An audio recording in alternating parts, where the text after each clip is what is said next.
Hello? Hello, Terry. Come on, Terry.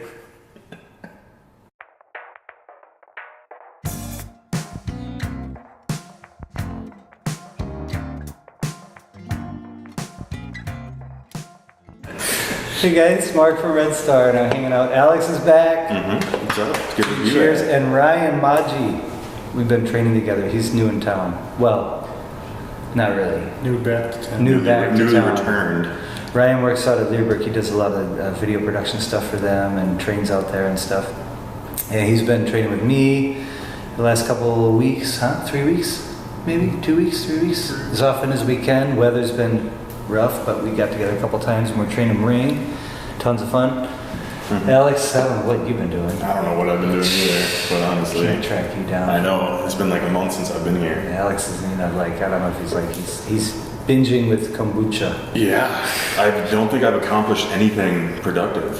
Well, you got bit by a dog last week. Yeah, that happened. That was pretty cool. That was probably... So what happened? Let's all... I mean, I don't know if I can recount it with appropriate language. Because, do your best. Well, there was a lady of questionable decision-making capability and definitely lacking in canine leadership capability, and was having trouble getting her dog to sit. So I approached the dog calmly and slowly, and with an abundant lack of control of the dog that she was handling. The next thing I knew, it was, on my leg. Did it stay on your leg? It stayed on my leg, made like very intimate eye contact with me, and the skin was While a few it was biting inches. you? Yeah. And then how did the dog get out of the bite? Just let go, eventually. It let go itself. Yeah. And then what did the dog do? Do you remember? Did it back up? Did it look at you? It's like, I mean, I wasn't like Bark at you? frazzled. No, nothing. It just backed up or went back to itself? No, but the point at which it made contact, teeth to appendage, was I had the leash in my hand and it was making its way back to my side. The leash. So the leash was long enough that it wasn't moving the dog. Okay. Physically. Yeah. So I wasn't, making the dog travel from one point to the next by the time that this was happening. But no, by the end of it, the leash was by my side. The dog had let go, and Is this the worst bite you've had? by a dog. Yeah. It's like on bare skin. Because your dog has bit me worse than any... but that's supposed to happen. Right. No, and that was a controlled environment, and that's what we wanted the dog to do. Yeah, live bite. No, I got my hand bit pretty bad a number of years ago. So worse And than that needed stitches. Oh, okay. Yeah, and a tetanus shot. Because usually they don't stitch a dog bite because of bacteria. Right, and they want to do x-rays to make sure that no chip of the tooth remains lodged in. But no, I mean, it was kind of one of those like very anticlimactic moments where... It didn't hurt as bad as you think it would have, did it? At the moment when the dog was biting? No, and I didn't react at all. There was absolutely zero reaction. And, part of it was because, all right, if I freak out right now, it's going to escalate everything, and everything's going to get way worse. Yeah. I'm not going to, overly correct this dog. Yeah. Because that would only make it worse. So, yeah, I mean, it's an interesting moment when you're making eye contact with a dog that has your shin skin, a good like 2 to 3 inches away from your bone. Mm-hmm. But, at the end of the day, didn't let it kind of impede on my daily activities. It doesn't, yeah. Dog bites are scary, man. Yeah, I had a pit bull here one time. I think I might have been telling you this the other day. And it had bitten the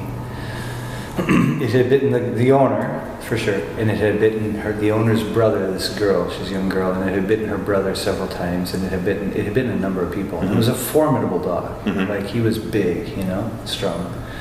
And they brought him out on a muzzle. And I thought right away, I'm like, why does he have a muzzle on?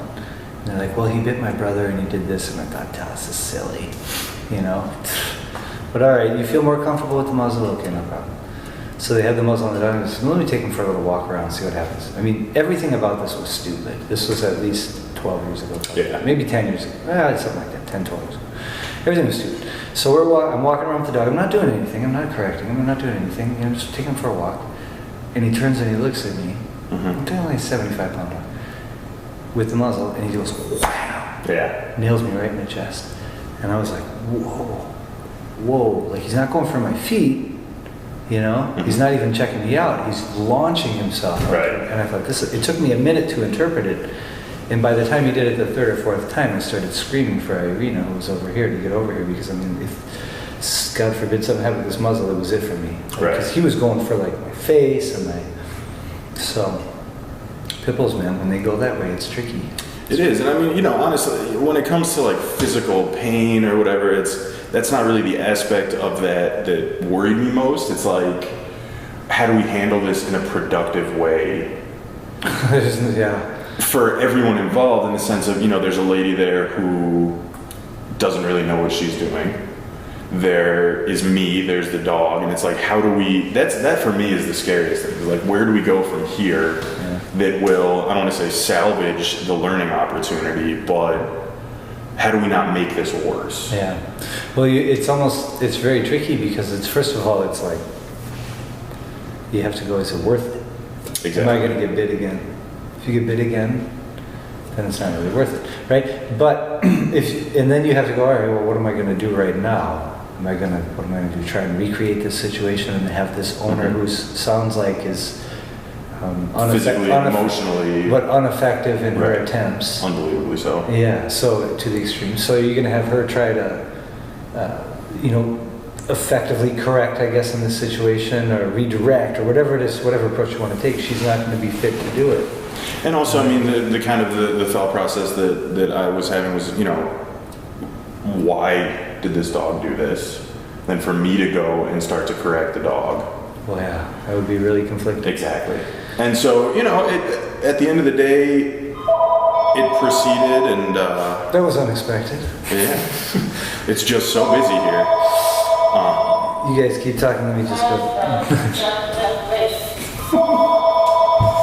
Hey, John. Sorry, man.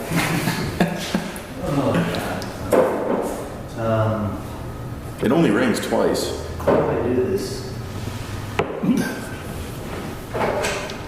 So do you work with group classes, or? This was like two of my friends that needed help with their dogs, and then this one rescue that this woman was fostering a dog for, and like kept asking me to like come and help. And I was like, just show up, you know. So no, I don't do like anything in terms of that, but yeah, you know, a little bit of it is I had met the dog once before, and the dog was fine, but you know, I think an important thing to bring up is when you are interacting with any dog that you don't know, and this is probably something that you do now automatically, which is like, it's an animal.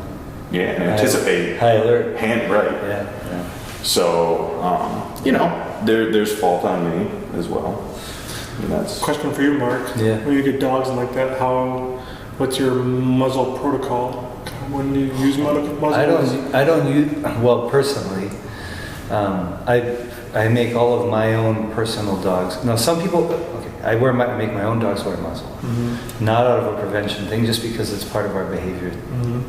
It's better to have it. It's just another one of our behaviors, yeah.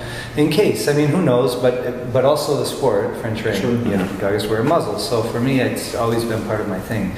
And then, you know, back in the day, muzzles were like a way of keeping everyone else safe when you've got a pretty strong dog, right? So like we have a control over our dog, but if some idiot dog comes and bum rushes our dog, it's keeping them safe. And then we used to do muzzle fighting and stuff like that. So I had a bunch of different experiences with muzzles, but I prefer not to use them because they do make a dog feel more insecure. But in some situations, with some dogs that come here for boot camp, they have to go to the vet afterwards and they're wound tight and they've got all kinds of PTSD about the vet. So we have to condition the muzzle for them. So we just basically do it in a positive way. We do everything motivationally and we try to get them to wear it in the same way that we do for like ring now, you know, we just make them wear it. But muzzles and, you know, when you use a muzzle as a behavior preventative, like I don't trust my dog, I don't feel safe with my dog, blah, blah, blah, I gotta put a muzzle on him. a lot of times whatever is going on with the dog is enhanced because of that. Whereas what we were doing in the past was just wear a muzzle, like I need you to sit, stay, you have to wear a muzzle. Mm-hmm. You know, and if I bring you into a public place, like at the time back here at Red Star, we had these presses, and these presses were like, you know, it was touch and go, man. A lot of just strong, dominant, you know, don't mess with me. They won't mess with anybody else, but if they even like somebody even, you know, so. Start no shit, take no shit. Totally. So Irina would know this, and she would go into these events because they were doing like demos all over, and she would make the dog wear a muzzle going into these events because it's the dog event, and you know how these things are. It's like a dog show. It's crazy. So, but I guess from here, what I found is when people like with that dog, there was no real that dog that was going after me with the muzzle on. There was no. I didn't feel like there was any insecurity. There was just straight intolerance, you know, and like, you know, it would manifest into aggression or whatever you want to call it. Sure. But as far as the muzzle goes, I don't like it, man. I mean, I like it as a behavior, but I don't like it as a band-aid. Mm-hmm. Do you know what I mean? Because it really doesn't get to the core of the problem. And the other thing is what we want with all of our training equipment that we use, I mean, everybody here, we use e-collars. Sometimes we use pinch collars. Right? We use choke leashes. We all use the same stuff. Mm-hmm. Right? But the deal is, at the end of the day, you get away from all that, right? So when you go out and you do your thing, you don't have a collar, you don't have presence of reward, you don't have any of these things, and the dog just does everything. But in order to get there, you have to use these tools appropriately. Mm-hmm. And a muzzle, we can trick a dog. A dog can wear, for example, Lot, the old dog, wore an e-collar at 5 months. I used it at 10 months. Mm-hmm. He wore a pinch collar at 12 weeks. I used it at 5 months. So when it came time to use the collar, he had no idea it was the collar. And I personally don't do the put on, take off. I don't do that. It's just put it on, you wear it all day, man. It's your collar, right? Pinch collar is a little touchier because it depends on the dog's environment, get caught on something, stuff like that. But electric collar, 5 months old, every day, morning till night, wear the electric collar. It wasn't super tight, you know, so, which is another thing we can talk about that would be interesting for people, because everybody at home should, especially if you have a puppy growing, check your puppy's collar all the time, because puppies come in here and people don't check the collar and it goes super tight because the puppy's growing, right? Anyway, he had no idea that it was the electric collar itself that was doing it to him by the time I went to use it 5 months later. He just thought it was part of it, right? A muzzle, there's no way to hide that. A gentle leader, there's no way to hide that. And that's why I'm totally against gentle leaders. I hate gentle leaders.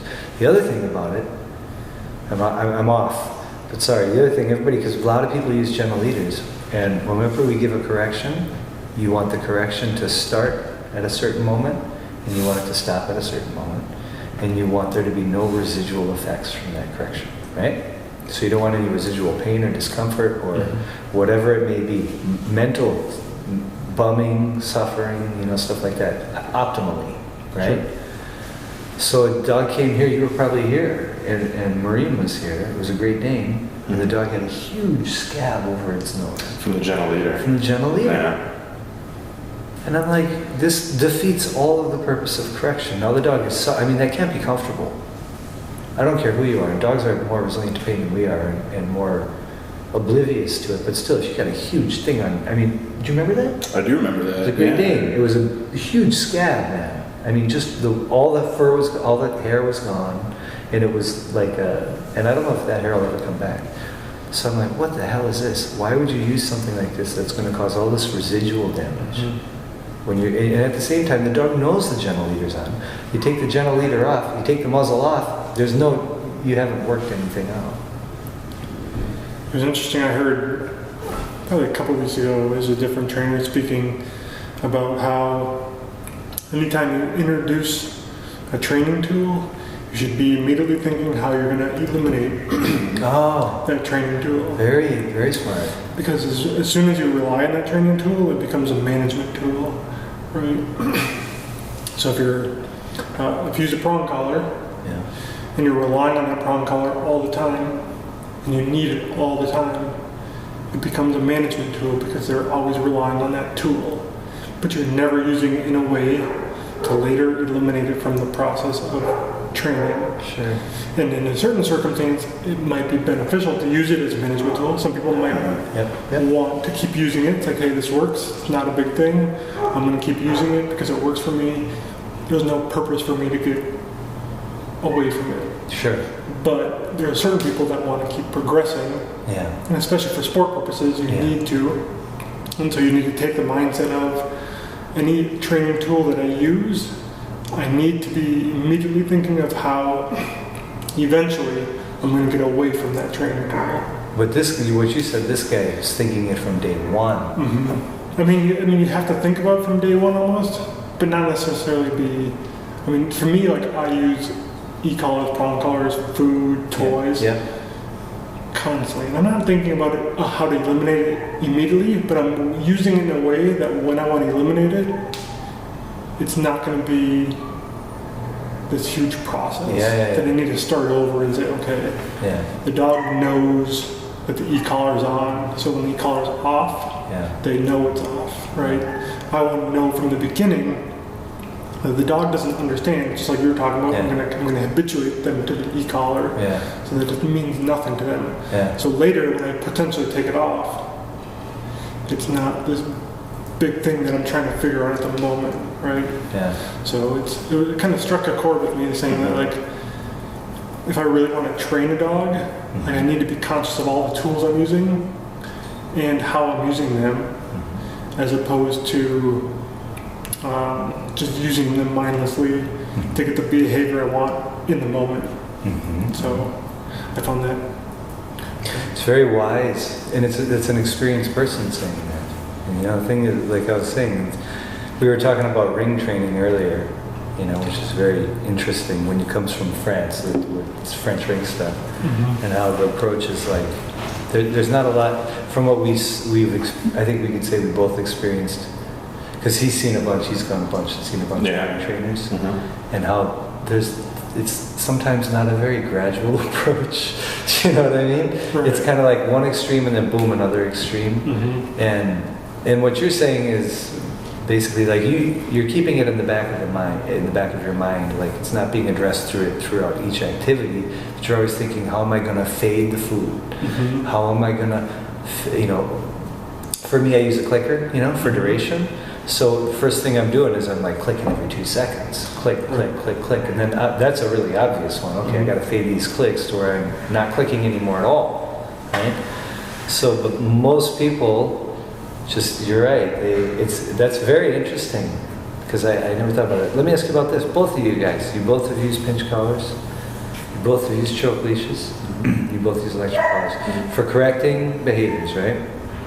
And I think I haven't seen you correct any obedience at all. I've seen you correct like natural behavior stuff, kind of like me. The dog like ditches. Sure. You know what I mean? What's your favorite corrective tool? You go first. Totally depends on the dog and the situation. But let's just say you have your optimal dog with the optimal training and the optimal everything, right? Optimal bringing them up. I think eventually it's going to be the electronic collar. For the reasons that I can hone in the levels much more accurately. I don't have to emotion gets kind of thrown out the window with the electronic collar if I can think rationally. So I can say you're a level 12. That's what you are. It's what you are, right? With a pinch collar, if I have to use physical motion on the leash, emotion is going to get tied into that, right? And so it's not as accurate, thoughtful, accurate, and like it could be too much, it could be too little, depending on kind of how you're feeling. And so the electronic collar can be useful in that situation because it is what it is. And assuming that the dog knows what they're doing, there's no directional component with a leash or with an e-collar as well. With a leash, there's directional correction too. So they have to be somewhat thoughtful of what they did wrong. So we obviously need to make sure that everything leading up to that point with e-collar is in place, and that they know how to avoid it in the future and how to alleviate that stress in the moment. But assuming that they have all that stuff set up, the e-collar is very like. It is what it is. you have to figure out how to avoid in the future. It can't be too high, it can't be too low, assuming you have good electronics. Like if you're using a shitty electronic collar, sure, you're gonna have problems, right? But if you're using a good piece of equipment,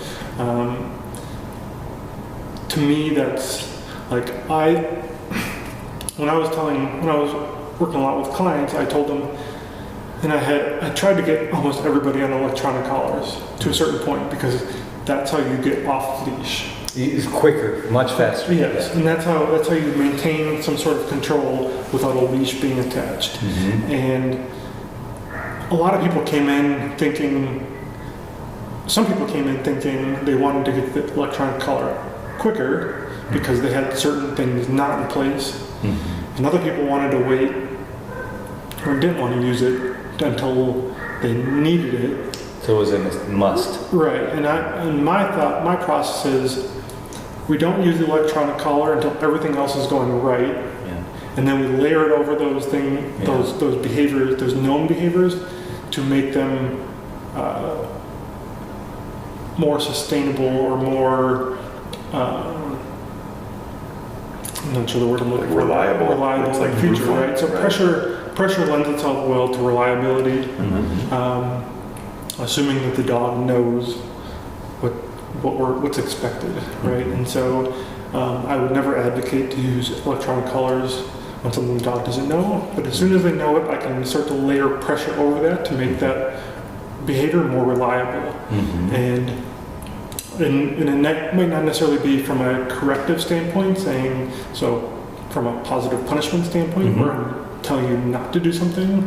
It could also be from a negative reinforcement standpoint, where I'm promoting you to do something, but from a standpoint of obligation. Like, sorry, you don't do this because you want to do this. You have to start to do it because you have to do it. You must. And I don't want to do that a lot, but there has to be some sort of obligation in the dog's mind that when I ask you, I want you to do it, but you kind of have to do it too, right? And especially for pet dog stuff, like just because I told you to go to place bed and you don't want to, doesn't mean you have the choice. And so I like to back to your question, like the electronic collar eventually, I think, lends itself well to a lot of those sort of behaviors. And getting away from it's a great tool if you can get away, but what you're saying essentially is you don't teach anything with the collar, you just reinforce things that are already taught in strategic ways. Except for, of course, if I have a problem dog that's showing behaviors that I cannot have, jumping fences, etc. I can use it in a way that eliminates those behaviors immediately. Like there's certain behaviors, like I never want you rehearsing them. I don't want you rehearsing. Such a kind way of saying it, though. Right. I don't want you I don't want to have to say, okay, you're jumping the fence. I'm going to work on that later until I get my digging. Until I get my recall. There's a lot of trainers that want to train incompatible behaviors. Say, I'm going to teach something else to eliminate this. No, I'm going to tell you I don't want you to do this, and I'm going to be clear about it and fair about it. But I'm going to teach you this as well. But these are two separate things, right? But you need to know that this is not okay. Jumping on grandma is never going to be okay. And I think that's where the whole kind of positive reinforcement only movement kind of doesn't fit right with me. Like the dog can totally understand that just because I'm correcting you doesn't mean that I don't like you or I'm emotional about it. Or I'm mad at you or you're a bad dog. It's just that I'm communicating that I do not want that to happen. And the most critical part is you can't be emotional about it. And I think a little bit back to your other question is you can't be emotional with the electronic collar. It's very difficult. You can't press the button harder. Right. Well, the nice thing is you can, but it doesn't affect kind of the correction that the dog is receiving. I always said too, what happens is it takes the emotion out of it. Because all of a sudden it's like you need to turn down the music because it's too loud, and you need to turn up the music because it's too loud. It's like, God damn music. It's not like that. It's like, okay, well, my collar isn't effective right now. Maybe I need to dial it up 3 notches or whatever. Or my collar is too big. You know what I mean? But it really, like you said, that's the exact thing. You give somebody a leash and they say no, and they pop the dog, and the dog doesn't respond, and they say no again, the tone, the sound is different, there's emotional content, the correction's full of emotional content, and a lot of times they overdo it. And I'm like, whoa. I remember somebody here training for a ring, and they're like, couché. The dog didn't couché, and they're like, wow. And I remember, I thought it was so funny, I was laughing at myself, because I was like, whoa, steady on the pinch. Like, what the, I thought that's a funny thing to say, but I was like, whoa. Because the person was like, how dare you not? Do you know what I mean? So there's emotional, and you're right, emotions screw up everything. The electric collar does help with that. The problem is, it's such a detrimental tool. Mm-hmm. If you're reinforcing things you've already taught with the leash, it's awesome.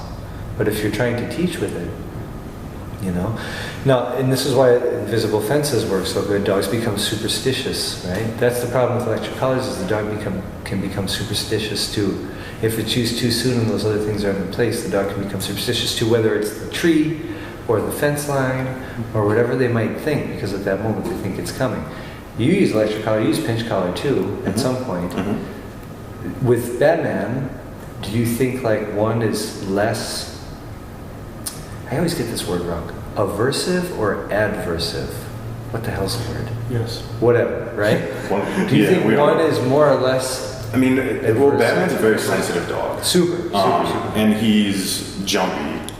Twitchy. Right. And so I really like the electric because if I'm trying to correct a behavior and I don't have proximity to him, even if he has a leash and a pinch collar on, it still involves me physically approaching him, which then is going to create an alternative association in his mind that when I physically approach him, he's about to get corrected.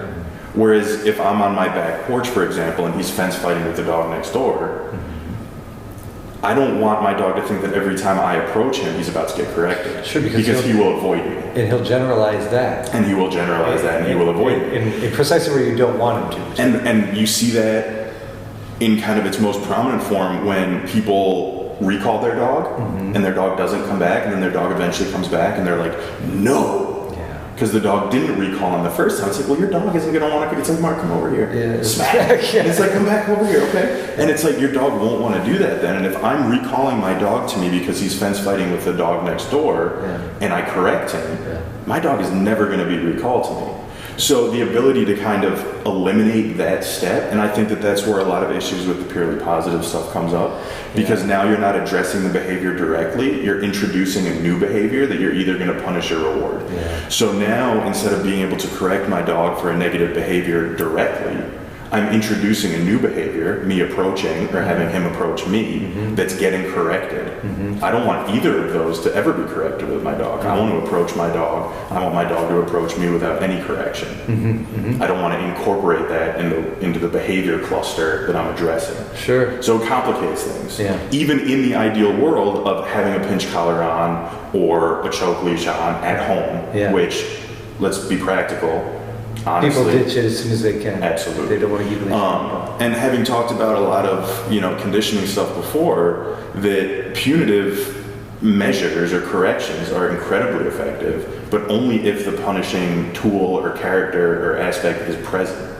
So that's when you get into a lot of gentle leader stuff. That's when you get into a lot of, I have the collar on right now. Essentially teaching dogs to behave when they're handled. Absolutely, right. And then... Right, and which kind of comes back to what you were mentioning about conditioning your dog to wearing a collar from a very young age. And that comes back to like fundamental, proper learning and teaching of a dog to an electric collar. And also what Ryan was saying about management tools and tools that will get you to the end. Do you know what I mean? And being able to decipher that and knowing